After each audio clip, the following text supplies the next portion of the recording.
First, though, to that breaking news moments ago, a U.S. warship operating in the Red Sea has shot down more than a dozen drones launched from Houthi-controlled areas of Yemen. Joining me more on that is NBC's Aaron Gilchrist.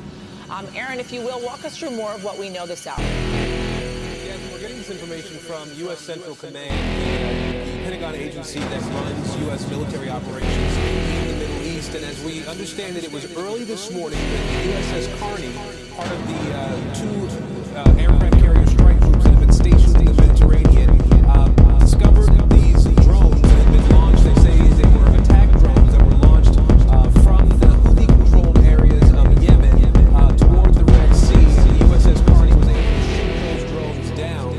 As we understand it, there were no injuries, no damage to any ships in that area either at this point. It's worth noting, though, that this is not the first time this has happened. This is something that we've been seeing repeatedly with... First, though, to that breaking news moments ago.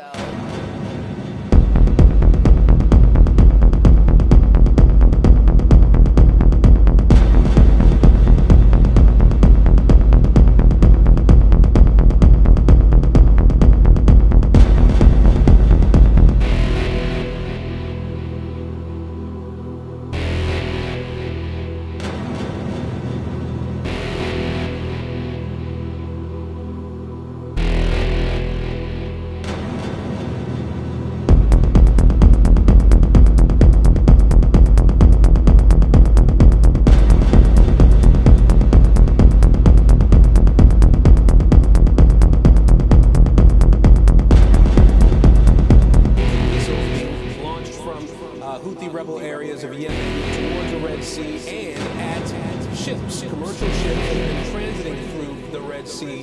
The USS Carney itself has shot down many of these drones and missiles since October 7th. The Houthis have said that they are launching these strikes on commercial vessels that they believe have ties to Israel in some way, and that they're doing this in solidarity with the Palestinian people who live in Gaza.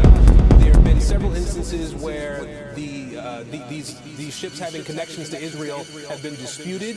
We know that there are also several major shipping companies that have said, as a result of the attacks that we've been seeing in the Red Sea on these commercial ships, they are no longer going to allow their vessels to transit through this area.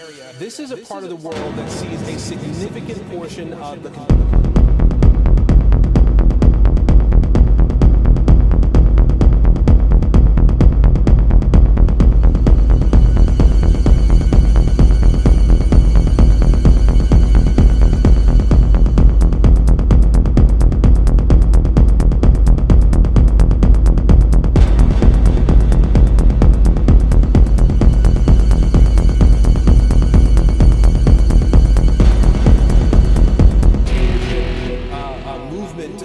globally come through this area. We're talking about 30% of container ships that globally go through this area. And so to have them now have to no longer go through the Suez Canal, through the Red Sea, through other parts of this area is going to be a major economic disruption. We believe some of those ships now will have to go around Africa in order to get from parts of, say, Europe around to other parts of Asia. And so this is a disruption that U.S. government, U.S. military, and other military powers and governments have been very much aware of. We heard from the National Security Council spokesperson yesterday saying that there is a group of 39 nations that deal with maritime security in this area. It's now working to strengthen a task force that's been set up to try to make sure that the Red Sea can be safe for these commercial ships to transit there.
drones launched from Houthi-controlled areas of Yemen. Joining me with Yasmin, we're getting this information from U.S. Central Command, the Pentagon agency that runs U.S. military operations in the Middle East. And as we understand it, it was early this morning when the USS Carney, part of the two aircraft carrier strike groups that have been stationed in the Mediterranean, discovered these drones that had been launched. They say they were attack drones that were launched from the Houthi-controlled.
More than 18,000 Palestinian civilians, mostly women and children, have been killed in Israel's current Gaza bombardment, despite international calls for a ceasefire and more precise military tactics.